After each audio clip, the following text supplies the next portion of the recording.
it going, everybody? I'm Stella Chung, and this is the Weekly Fix, the show where we round up all the gaming and entertainment headlines you may have missed this week. With the release of Tears of the Kingdom, naturally we have tons of Zelda news to cover. Plus, can Assassin's Creed save Ubisoft? In the entertainment world, even more Zelda news since the series creators are interested in making a movie, and we have some more shows pausing due to the WGA strike. I hope your sleep schedules haven't been completely messed up by Zelda, cause it's news in time.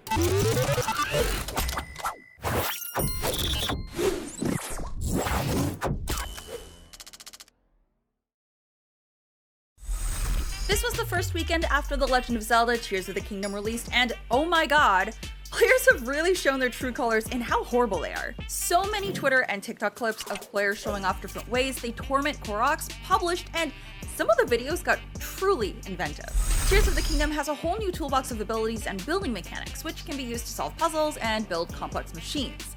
Of course, players quickly got to work using that mechanic to build horrible ways of torturing these adorable Korok forest spirits that are scattered throughout Hyrule. Okay, so this might seem totally unwarranted, but it also could be considered revenge for that reward the Koroks gave for completing one of the hardest, if not the worst, task in Breath of the Wild. If you collected all 900 of the Korokses hidden across Hyrule, you would be rewarded with a piece of... It was gold, but it wasn't valuable and it wouldn't do anything else. There's no word yet on what the prize for collecting however many Korok seeds are in Tears of the Kingdom are, but after last time, it's understandable that some players would be more preoccupied terrorizing the little guys. Well, you know what they say, fool me once, shame on you, try to fool me again, and I will use magic inventions to terrorize your entire family. I just think the Koroks are the cutest things ever, and I can't imagine treating them this way. I felt bad for bopping one on the head with the rock it was hiding under. He's so cute!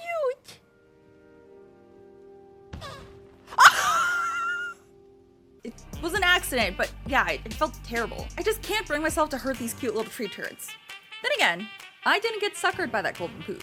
Some of these Korok torture inventions are incredibly creative. Corey Leaks on Twitter showed off their Korok rotisserie machine, where they strung 5 Koroks on a skewer and were roasting them over a fire. Matt R644 hooked up an entire line of Koroks to their horse's towing harness and just ran around with them dragging on the ground. First, Stimmungan had a cart on the back of their horse that was towing around a Korok being burned at the stake, and Rin Doggy Dog snapped a photo of their roommate crucifying a Korok. Listen, I get that Koroks did you wrong last game, but they're so cute and they just want to find their friends. Please, stop torturing them. I highly doubt that the excitement AEG Onuma expressed about seeing players utilize the Ultra Hand was about what players would build to bully Koroks.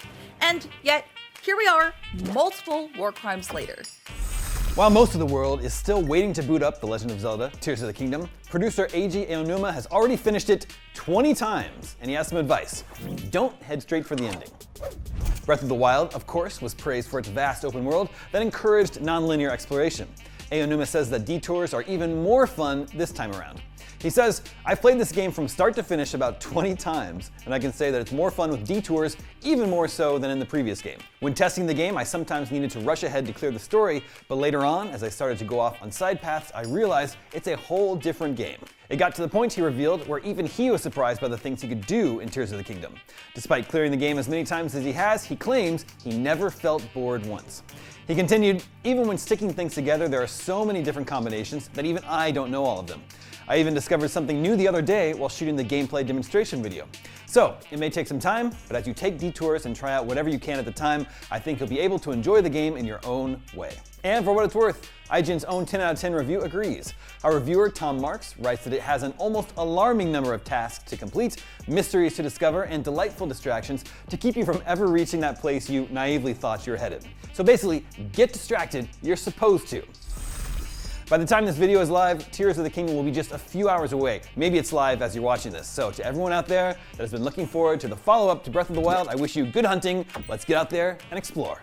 Moving on, as Diablo 4 inches closer to its June launch date, Blizzard has revealed Battle Pass pricing and how the RPG will handle its seasonal content. The first season begins in mid to late July, with 4 seasons planned per year, 1 per quarter, each set to last for 3 months. Seasons aren't meant to expand upon Diablo 4's main narrative. That's being left to its expansions.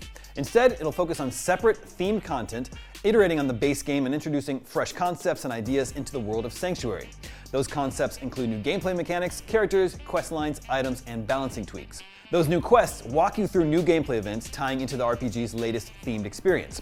You'll need to complete the base game before jumping into these quarterly updates. After playing through once, every new character can skip the campaign and begin the seasonal update immediately. Seasons will require a new character, and though your older characters are still accessible, they can't participate in these additions. The free Battle Pass is available to everyone. As for Diablo 4's paid Battle Pass options, there's a premium pass for $10 that gets you many additional tiers to grind through, more cosmetics, and seasonal mounts. The accelerated pass is $25 and immediately unlocks 20 tiers and throws in an emote. Since seasons only last 3 months, the accelerated pass is geared toward anyone who starts the season late, retroactively unlocking tiers for a boost. Some perks unlocked through the season, like unique items and powers, join you in Diablo 4's base game after the events wrap up. Along with its monetized Battle Pass tracks, Blizzard also says it's planning a rotating assortment of gear for Diablo 4's cash shop. Items purchased in the shop are purely cosmetic, and class cosmetics are available for all characters account-wide. Diablo 4 Season 1 has yet to receive an exact release date, but Blizzard says details around its theme will be discussed after launch on June 6th. We warned you this was happening, and it seems it's actually been done. Zelda Tears of the Kingdom has been beaten in 94 minutes. Speedrunners have been plotting to break Tears of the Kingdom and complete the game in as little time as possible. Zelda speedrunner Gymnast86 published a video on his YouTube channel showing off how he beat Tears of the Kingdom in a mere 94 minutes. I don't recommend watching his video since it contains spoilers, but if you don't really care about that, go take a look. His total time came in at exactly 1 hour, 34 minutes, and 33 seconds. This speedrun is under the any percentage category, meaning players don't have to find every Koroks seed or complete every dungeon. Honestly, it was only a matter of time before speedrunners were going to smash game time records. Even though this time of 94 minutes is impressive, you can bet that this time will be broken by tomorrow and the next day and so on. Breath of the Wild had a speedrun record of only 23 minutes and 51 seconds. That record was actually just set a few months ago and honestly still has room to be broken again. The speedrunner Player 5 actually decided to overachieve and beat Breath of the Wild 50 times in under 23 hours. The full stream is playable on his Twitch channel, and Player 5 holds the current any percent world record for Breath of the Wild. Speedrunning is incredibly impressive, especially in such dense games like The Legend of Zelda. But there are so many more mechanics in Tears of the Kingdom that kind of encourage breaking the game in new and fun ways. Like how Link can make rockets and blast off like Team Rocket. Team Rocket's blasting off again! This is pretty cool. Staying on Nintendo news, I'm so sorry to disappoint, but there are no plans to cut the price of the Nintendo Switch anytime soon. During an earnings report, Nintendo President Shuntaro Furukawa said April 2024 would be the earliest we could see price cuts, even if then. He also said, quote, "On the other hand, while we also have no plans to raise prices, the yen continues to be weak and procurement costs remain high, so we will continue to monitor the situation carefully." Furukawa confirmed that the prices of some production materials had gotten less expensive, but that this would take time to be properly reflected in manufacturing costs, thus explaining why the Switch cost remains high. The latest financial report revealed that Switch sales fell for the second time in a row, but Furukawa noted some upward swings coming soon with the popularity of the Super Mario Bros. Movie and The Legend of Zelda Tears of the Kingdom launch. The special Tears of the Kingdom Edition Switch should definitely lend itself to be a major part of that rise in Switch sales. During the investor presentation that followed this most recent earnings report, Furukawa revealed that Nintendo had no plans to release any new hardware until April 2024 at the earliest. This is sort of good news because this means players who grabbed the Zelda edition of the Switch OLED can rest, knowing they'll have at least a year, maybe 2 years, to enjoy the console before a new one is even announced and that buyer's remorse kicks in. Do you think we'll finally get a Switch Pro announcement this year? Or a Super Switch? Hopefully they don't call it a Switch U. Let us know in the comments. Following a challenging year of losses and few releases, Ubisoft is preparing to pump resources into the Assassin's Creed franchise to secure its future. The plan will include a restructure that will increase headcount on Assassin's Creed development by 40% in the coming years, following a rash of layoffs that reduced the company's global headcount below 20,000. In its full year earnings today, Ubisoft reported that in the fiscal year in which its only major releases were Mario + Rabbids Sparks of Hope, Just Dance 2023, and Rocksmith Plus, its net sales were down 14.6% from last year and it overall reported an operating loss of $543 million. While Ubisoft has previously stated that Sparks of Hope and Just Dance underperformed, other live service games kept some money flowing in, with the Assassin's Creed franchise in particular reaching a new record active users despite no new game releases. Ubisoft reports that not only does Assassin's Creed Valhalla now have 44% more players life to date than Origins and 19% more than Odyssey, it's bringing in more money per player than either previous game. This explains why Ubisoft is gearing up to go hard on the Assassin's Creed franchise in the coming years. AC Mirage is still supposed to be out later this year, and 3 other major games are on the horizon, alongside an additional VR game and a mobile title in the franchise. Ubisoft tells investors that it plans to continue tight control on recruitments and to divest non-core assets, meaning we're likely to see Ubisoft continue to reduce the overall number of games it takes on at once, a process it has already begun in earnest, and spend more time, money, and person power on Assassin's Creed. Ubisoft's coming fiscal year, ending March 2024, still promises to include not just Mirage, but Avatar: Frontiers of Pandora, Tom Clancy's The Division Resurgence, Rainbow Six Mobile, The Crew Motorfest, Skull and Bones, which has been delayed 6 times now, X-Defiant, and another large game that has not yet been named. Ubisoft expects to say more about all this in the upcoming Ubisoft Forward event on June 12th. Ubisoft's outlook for the coming year expects an income of $435 million, which would mark a significant jump from that $543 million loss over the past year. Now, IGN user Muckmaster has a pretty good idea for how Ubisoft should handle Assassin's Creed going forward. They wrote in a comment, "The solution is pretty simple. Have 2 groups of developers, one working on the major RPG Evolved AC, and another on the smaller scale old school Assassin's Creed. Kind of similar to what Capcom has done in the past few years, with switching between third-person and first-person Resident Evil games. Valhalla was a great game, but it doesn't need like half the content and support it got. That strategy has definitely worked for Capcom. It recently reported record high profits for the 6th consecutive year, mostly thanks to Resident Evil and Monster Hunter games. Ubisoft could probably learn a thing or two from Capcom." I know this news dropped yesterday, but I still have not wrapped my head around the fact that Overwatch 2's PvE Hero Mode was cancelled. On a Twitch stream detailing Overwatch 2's content roadmap, executive producer Jared Noose announced the cancellation and why the PvE content was cut.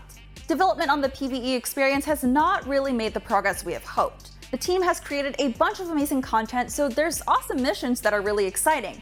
But unfortunately, the effort required to pull all of that together into a Blizzard quality experience that we can ship to you is huge. And there really is no end in sight or defined kind of end date where we can put that out into the world. Noose went on to say, "With everything we have learned about what it takes to operate this game at the level you deserve, it's clear that we can't deliver on that original vision for PvE that was shown in 2019. Overwatch will still have some form of PvE starting in Season 6, but this will be through story missions, like previous Overwatch 1 events, and not a campaign like we were originally promised. There will also no longer be a hero mode with talent trees with long-term power progression." So we're getting the PvE update, but at a microscopic level compared to what was actually advertised and promised to us as players. So what the actual fuck, Blizzard? I was a huge fan of Overwatch 1 and sunk tons of hours into that game. When Overwatch 2 was announced, I really didn't understand the reason for a sequel, but I thought, oh, a PvE campaign? That's actually worth the sequel release since that will all be free to play. Now, I genuinely don't get the point to Overwatch 2. It was all basically just one big graphical update and a swap over to a free-to-play format with a battle pass and overpriced cosmetics. The Overwatch community was already on edge with the lack of good content updates, but this was the icing on the cake. We were told to be patient that PvE's campaign was coming season after season. In January this year, Overwatch 2 game director Aaron Keller said the co-op campaign would be rolled out this year. That was just 4 to 5 months ago. Now Blizzard has pulled the rug from under their dedicated players and trusting fans who believed them that this was on its way. I don't care that Overwatch 2 went free to play or has a battle pass. Yeah, I think the battle pass and cosmetic system could be redone to be a little more consumer friendly. Like, the idea of locking new heroes behind the battle pass is scummy. But honestly, at the end of the day, I don't mind that. What I and many, many other players mind is the fact that we were promised one thing and not given truthful updates on what was happening and what was actually coming. Communication is so important with live service games, and Overwatch 2 has been failing miserably.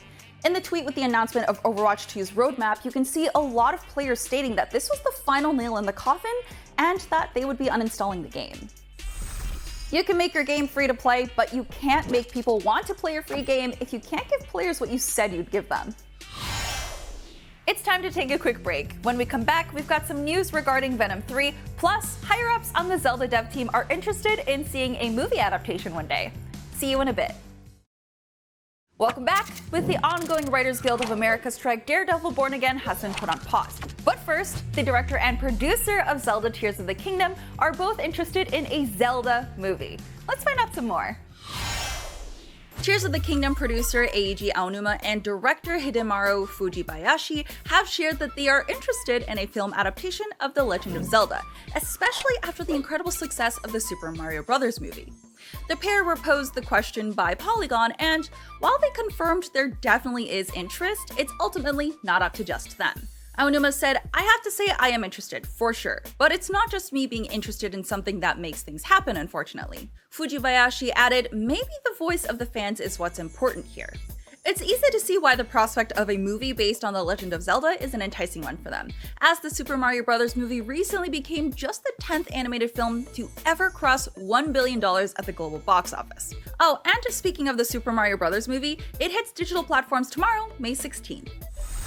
Movie or not, The Legend of Zelda Tears of the Kingdom is finally out in the world and is one of the greatest reviewed games of all time and is sitting at a 96 on Metacritic. Moving on, James Gunn has responded to reports and actors reportedly up for big roles in Superman Legacy. According to The Hollywood Reporter, cast contenders include Nicholas Hoult, David Cornsweet, Rachel Brosnahan, and more. But Gunn says he would never comment on who is or isn't auditioning and that only one person has been cast in the film so far. Cornsweet is said to be one of the top contenders to play Clark Kent himself. His acting credits include The Projectionist in Pearl and David McDougall in We Own the City. THR sources claim he advanced to the screen test stage that looks to take place after Memorial Day or in early June. Another actor of note is Nicholas Hoult, who THR says may be up for the role of Lex Luthor. However, Deadline is reporting Hoult is actually up for the role of Kent himself. For those who may not remember, Hoult was a leading candidate to play Batman in Matt Reeves' The Batman before Robert Pattinson won the role. He already has comic book movie experience, having played Beast in the X-Men, First Class era of movies.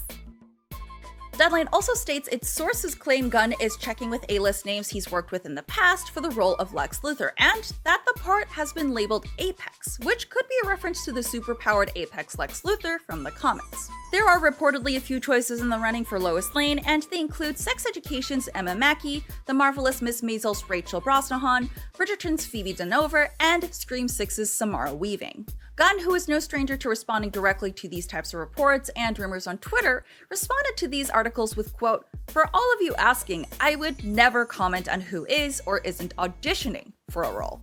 That's the actor's business only and isn't something I'd make public unless they did it first after the fact. For now, only one person has been cast in Superman Legacy, and it isn't any of the regular players in the Superman world. Superman Legacy is currently scheduled for a 2025 release. And finally today, Willem Dafoe is the latest to sign on for Beetlejuice 2. According to The Hollywood Reporter, Dafoe will play a law enforcement officer in the afterlife. Dafoe joins Jenna Ortega, Michael Keaton, and Winona Ryder, the latter two reprising their roles from the first movie. Ortega, meanwhile, is reported to play the daughter of Ryder's character. Catherine O'Hara is also returning from the original. Justin Theroux and Monica Bellucci have reportedly been cast as well. Tim Burton is returning to direct, and plot details are being kept under wraps currently. Production for Beetlejuice 2 is expected to begin this month. The sequel is set to appear in theaters on September 6, 2024, which is the same day Marvel is expected to release its Blade reboot. There was a chance, however, that Disney delays the release date for Blade, as last week we learned that pre-production has paused again, this time due to the ongoing writer strike that is affecting tons of projects across the big and small screen. We told you earlier this week that Marvel's upcoming Blade movie would be delayed due to the Writers Guild of America going on strike. And it looks like the Disney Plus Daredevil series, Born Again, will also be affected.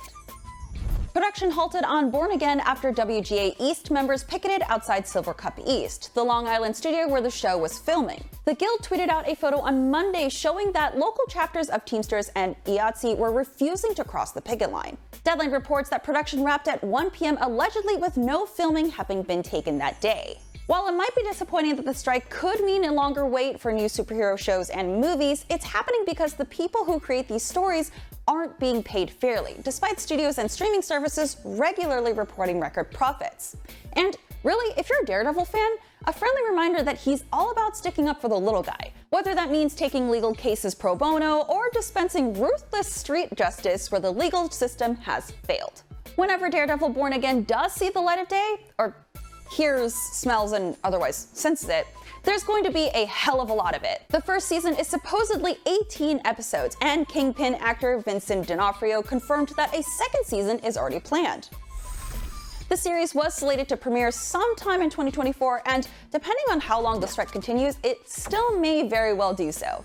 In other Disney Plus news, Disney CEO Bob Iger announced on a Wednesday earnings call that the streaming service would be combining with Hulu by the end of 2023 to create a, quote, one-app experience. The services, however, will still be available separately. Iger explained, while we will continue to offer Disney Plus, Hulu, and ESPN Plus as standalone options, this is a logical progression of our direct-to-consumer offerings that will provide greater opportunities for advertisers while giving bundle subscribers access to more robust and streamlined content, resulting in greater audience engagement and ultimately leading to a more unified streaming experience. So that's a lot of buzzwords, but if it means not having to switch between apps to find what you want to watch, I'm all for it. Something I'm less thrilled about is the news that the ad-free Disney Plus plan, which is currently $10.99 a month, will be getting a price hike in the near future. No word on when either of these changes will be implemented, but Disney promised details in the future, so we'll keep you updated. Sometimes I wish all the streaming services were all in one app and they played random shows and movies constantly and you would just flip between services and decide what you wanted to watch. Wait, never mind, I'm just describing regular TV. Now, the actor who played Mordo in the Doctor Strange movies, Chiwetel Ejiofor, that's not him, that's me. I played him in the trailer thing that we did. Can we get the correct image, please? Unbelievable. Now that's believable, because that's actually the guy. Now, Chiwetel Ejiofor, who played Mordo in the Doctor Strange movies, will apparently be making an appearance in the next MCU-adjacent Venom film, aptly titled Venom 3. Now, according to Deadline, Ejiofor has already closed the deal and will co-star opposite Tom Hardy. Now, not much is known about Venom 3 at this point, but with the inclusion of an already established MCU actor, it'll be interesting to see what direction they'll be going. Now, Kelly Marcel, a writer on the first two films, will be in the director's chair this time. Now, in April, Deadline also reported that Ted Lasso's Juno Tempo had been cast. And that's about it for now. Now, the Venom films aren't fully a part of the MCU, but they're definitely on the outer sphere of the MCU, as we've seen post-credit scenes teasing a Peter Parker Venom crossover.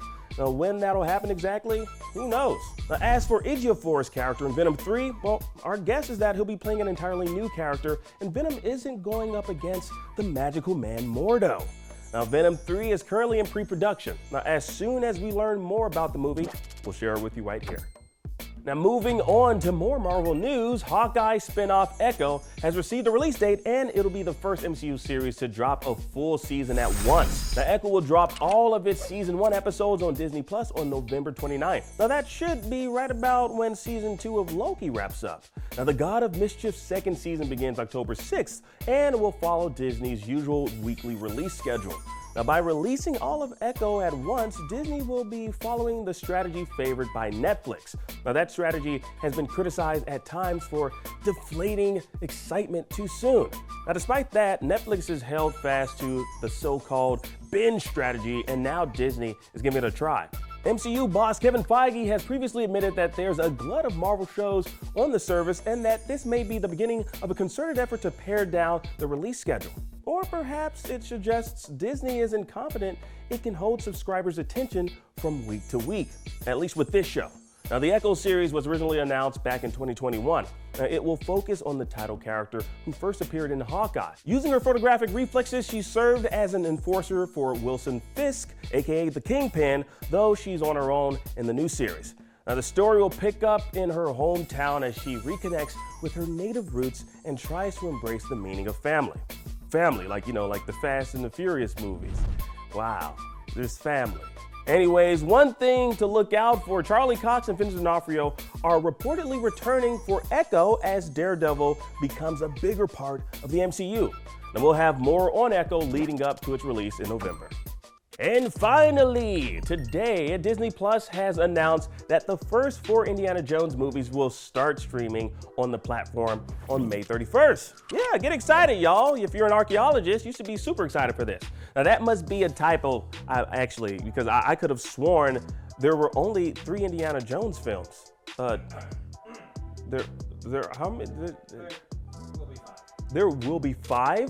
There's gonna be 5 Indiana Jones films starring Harrison Ford. Wow, okay, this man is working. Anyway, starting at the end of this month, you can watch Lucasfilms' quadrilogy, that's a word, of Harrison Ford's adventures as the globe-trotting, fedora-sporting, whip-wielding archaeologist on Disney+, all on the same day. Now, this includes Raiders of the Lost Ark, The Temple of Doom, The Last Crusade, and something called the Kingdom of the Crystal, do I have to say it? Kingdom of the Crystal Skull. Yeah. And hey, you know what? The next film in the series, Indiana Jones and the Dial of Destiny, premieres at the Cannes Film Festival tomorrow, May 18th. Yeah, that's pretty cool. Now, it hits theaters June 30th, so now Disney Plus subscribers have an easy way to catch up on Indy's adventures. Now, remember, Temple is a prequel to Raiders. Some people forget, but don't you forget. I'm Stella Chung, and that was your weekly fix. We'll be back here next Saturday with more of the biggest gaming and entertainment news of the week. See you then.